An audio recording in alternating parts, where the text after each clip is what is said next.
یہ کون سی تمہاری محبت ہے؟ یہ ہماری زمین ہے، ہماری جائیداد ہے، اللہ کے نام پر اس کا مالک اللہ ہے۔ تم ہم سے چھیننا چاہ رہے ہو؟ تمہارا دل نہیں بھرا 6 دسمبر سے؟ تمہارا دل نہیں بھرا دلی کی سڑکوں پر ہمارے خون کی ہولی کھیلنے سے؟ تمہارا دل نہیں بھرا ہمارے بچوں کا انکاؤنٹر کرنے سے؟ تمہارا دل نہیں بھرا بلڈوزروں سے ہمارے گھروں کو توڑنے سے؟ تمہارا دل نہیں بھرا ہمارے بچوں کے سروں سے حجاب کھینچنے سے؟ تمہارا دل نہیں بھرا ہم کو اس ملک کی شریعت ختم کرنے کا قانون بنایا، اب تم ہم کو ہمارے وجود کو مٹانا چاہتے ہو؟ خدا کی قسم اپنے وجود کو مٹنے نہیں دیں گے انشاءاللہ تعالی۔ میرے عزیز دوستوں اور بزرگوں، میری آپ سے دبن گزارش ہے کہ مہاراشٹر کے اسمبلی انتخابات آنے والے ہیں۔ میں آپ سے اپیل کر رہا ہوں، جو لوگ وقف کی جائیدادوں کو برباد کرنے آ رہے ہیں، آپ اور ہم مل کر ان کو انشاءاللہ برباد کر دیں گے سیاسی طور پر۔ میری آپ سے اپیل ہے کہ میں یقیناً کہہ رہا ہوں کہ اس مہاراشٹر کی ویدھان سبھا میں آپ کو امتیاز جلیل کو اور مجلس کے نمائندوں کو بھیجانا ضروری ہے، تمہاری آواز ہو۔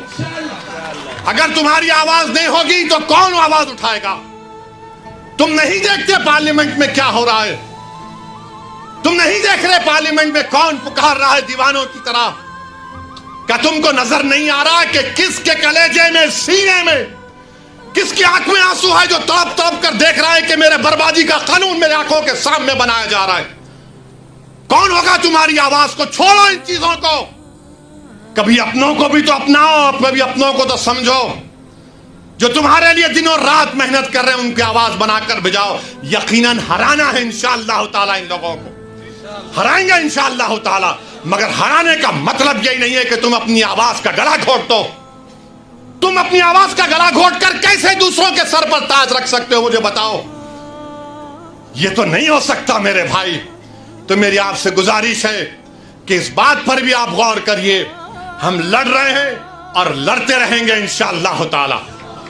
اور اگر مودی یہ قانون بناتے ہیں تو جیسا کہ پرسنل لا بورڈ نے فیصلہ لیا کہ اگر احتجاج ہوگا مودی جی تو آپ ہمارے وجود کو مٹانا چاہ رہے ہیں، بہتر یہ ہے کہ میں روڈ پر آ کر اپنے آپ کو ختم کر لوں، مگر اپنے گھر میں بیٹھ کر اپنی جائیدادوں کو چھیننا نہیں دیکھ سکتا جو اللہ اس کا مالک ہے۔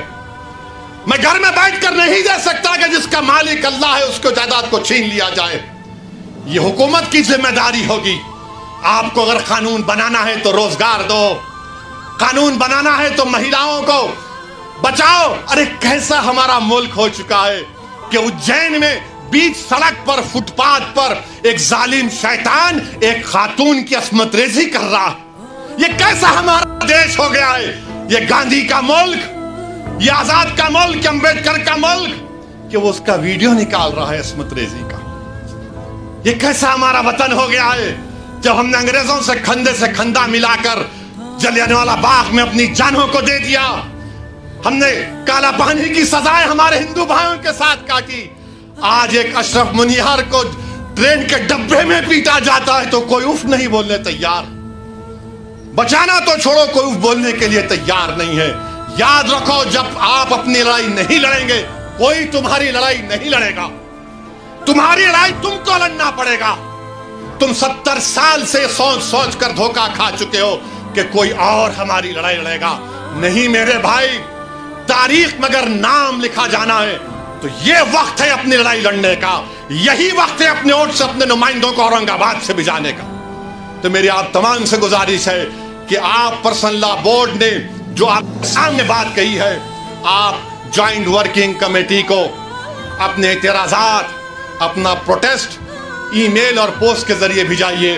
15 سپٹمبر آخری تاریخ ہے، اور اللہ سے کثرت سے دعا کریے کہ پروردگار تو ہم کو زندہ رکھ کر یہ نظارے مت دکھا کہ ہماری زمینیں جس کا تو مالک ہم سے چھین لی جائے۔ اللہ سے ہم گر گڑا کر سربسود ہوئے، سے گر گڑا کر بھیک مانگیں، اتحاد پیدا کریے۔ یہ قانون نہ دیوبندیوں کے مفاد میں ہے، نہ بریلویوں کے مفاد میں ہے، نہ اہل حدیث کے مفاد میں ہے، نہ بوری سماج کے مفاد میں ہے، نہ اثنا عشری شیعہ کے مفاد میں ہے، نہ آغا خانی شیعوں کے حق میں ہے، کسی کے حق میں نہیں ہے۔ یہ صرف اور صرف موڈی جائیدادوں کو چھیننے کے لیے قانون بنا رہے ہیں. اللہ ان جائیدادوں کی حفاظت کرے. اللہ ہم کو اتنے اتحاد پیدا کرے کہ متحدہ طور پر اس قانون کو روکیں, اور اللہ سبحانہ و تعالیٰ ان ایسے حکومتوں کو, ایسے پارٹیوں کو اللہ سیاسی طور پر انتخابات میں ان کو شکست دے, بدترین شکست دے. وآخر دعوانا الحمدللہ رب العالمین.